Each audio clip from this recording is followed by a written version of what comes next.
name is Dr. Jolvan Morris, and I am a New Orleans, Louisiana native.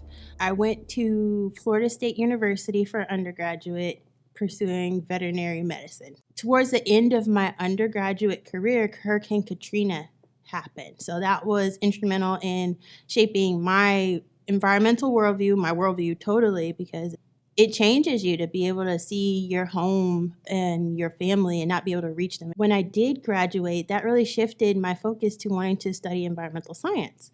So I stayed and went to Florida Agricultural and Mechanical University and studied environmental science and policy. And that was my way to learn about environmental issues, environmental policy, environmental justice issues, so that I can have an impact in my community. Starting with a hurricane, which is a disaster and a catastrophe, I was able to create something beautiful.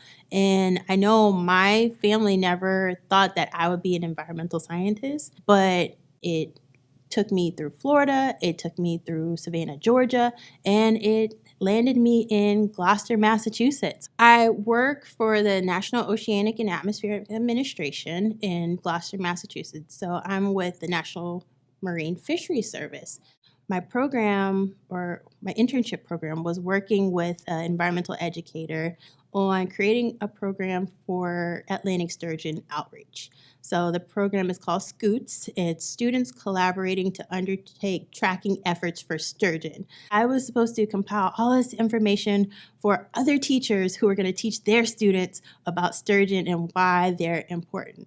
That internship just set me on a path of not only doing that for my master's research, but it also instilled in me a passion for learning something new. Again, I don't look like the type of person to go out and study a prehistoric fish, but I am. Of course, I don't consider it unusual because I was able to go to a HBCU, so I saw other college professors who were in environmental science. So for me, it's normal. This is what we do if we're passionate about it. But students will be like, whoa, you're not what I thought you would look like, which is a hippie. And I'm like, no, I'm not, but I have a high regard for the environment. I'm passionate about it. And there are people in minority communities who are impacted by it. So we should work in this field. We should, have knowledge about it and be able to share that so that we are, we have a seat at that table too. I love teaching at Bunker Hill Community College because of that diversity. So not only in racial and ethnic diversity, but I get students who aren't necessarily in the STEM field.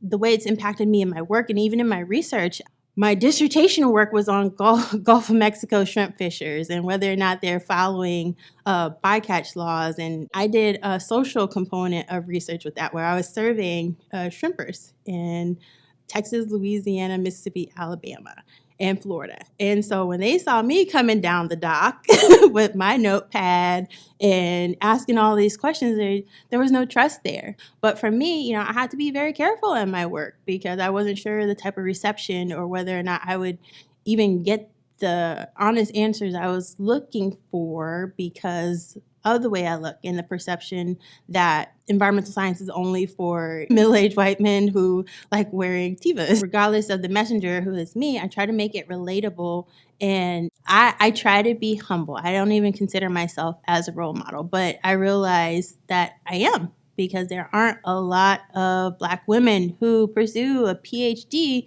in environmental science. My being a role model is having that seat at the table. That's why, if ever there's an opportunity to evaluate opportunities for other people to do internships or applications for scholarships, like I'm the first to volunteer to review them. My advisors gave me a leg up and helped me to get to where I want to be. So for me, that's pulling others along that journey to, open doors that they may not think they even qualify to go to. I started off wanting to be a veterinarian, but that policy bit of it, like I'm passionate about it. The environmental management bit of it helps me to have a small role in a larger system. There's space for us if we have a passion for it. And even in my lectures for my students, I teach them about the history of environmental movements and the diversity that's involved in people making a change in the environment, because it's not just in the United States. There are several environmental leaders in Africa. There are several environmental leaders in the Caribbean. I went to school with a lot of Caribbean students who got that education and took it back to their country. So there's room, and the environment is everywhere. We just live in this space, but we all are impacted by it. One of the things that my mentors and advisors in grad school, one of the first things they tell us is make sure you choose a project that you're comfortable getting out of bed to do at night. And I love my job.